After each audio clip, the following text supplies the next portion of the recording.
Hi, my name is Duke Jarrett, and I'd like to introduce you to the wonderful world of cryogenics. What is cryogenics? Well, I'm glad you asked, because it's probably the most important discovery of our lifetime. Tell me, do you think much about death? Eat shit. Welcome to Up All Night presents Last Rental with Greg. I'm Greg, and today I pulled off the shelf for you guys in this last rental video, Doin Time from 1985, starring Jeff Altman, Richard Mulligan, John Vernon, Jimmy J.J. Walker, and Colleen Camp.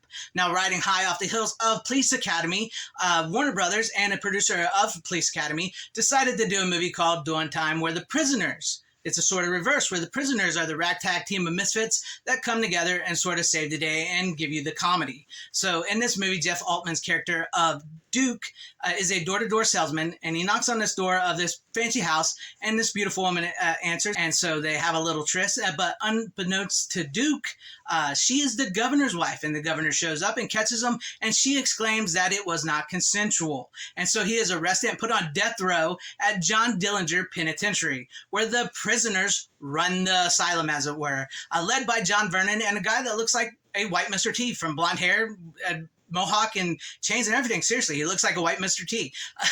And so Duke shows up there, and he meets Jimmy J.J. Walker's character, becomes like his best friend, and John Vernon, who runs the prison, like I mentioned. And they invite, they take him in and they lead him into the group. They have this big party because they run everything. They get food, women, everything at this party. And in a blink and you'll miss her moment, Rhonda Shear herself is in this movie as a character named Adrian. She actually has a name. Her name is Adrian.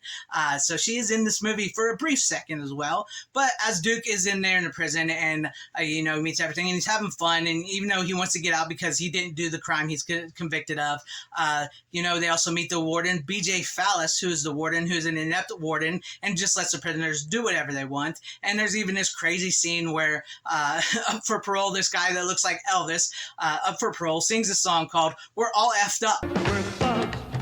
We're all fucked up.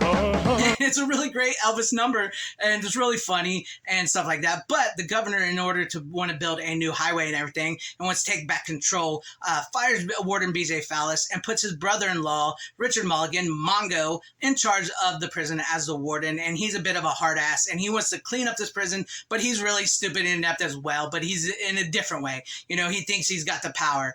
And so the prisoners sort of band together and fight back, and Colleen Camp, who is Mongo's secretary, who John Vernon has a little thing with, she convinces him to, sort of seduce Mongo, the warden, because he has a bit of a crush on her, so that they can, film it and get him fired. And in the process, they also have a boxing match they set up in the prison for Duke to help, help him get out. It all works together like a charity and everything, boxing match, filming and everything. So while the boxing match is going on, we go to Colleen Camp and Mongo, Richard Mulligan, and he has this weird fantasy where he wants her to dress like Bo Peep, and they're filming this and they're broadcasting it live across the network, and it's this really weird scenario and everything. And meanwhile, Duke is in this boxing match, and he sort of gets unconscious at one point in time, and Muhammad Ali himself makes an appearance and sort of gives Duke a pep talk, and Duke ends up winning the boxing match and also falls in love with the nurse at the prison as well too. And Duke ends up getting free, gets the freedom,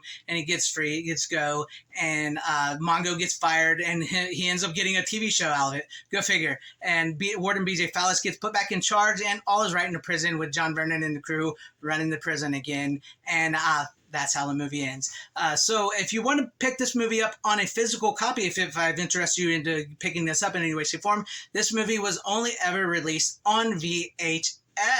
There is no DVD or Blu-ray of this movie whatsoever. So if you want a physical copy, you're going to have to go for the old school VHS if you have a VCR. However, if you do want to own a digital version of this, because it is not streaming, but you can rent it or buy it digitally on most platforms. But there you guys have it for this last rental. Let me know what you guys thought about this, and what would be your last rental if you had the choice.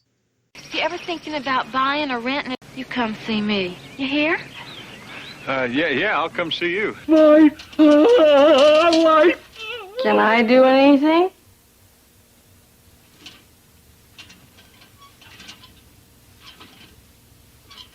You could turn off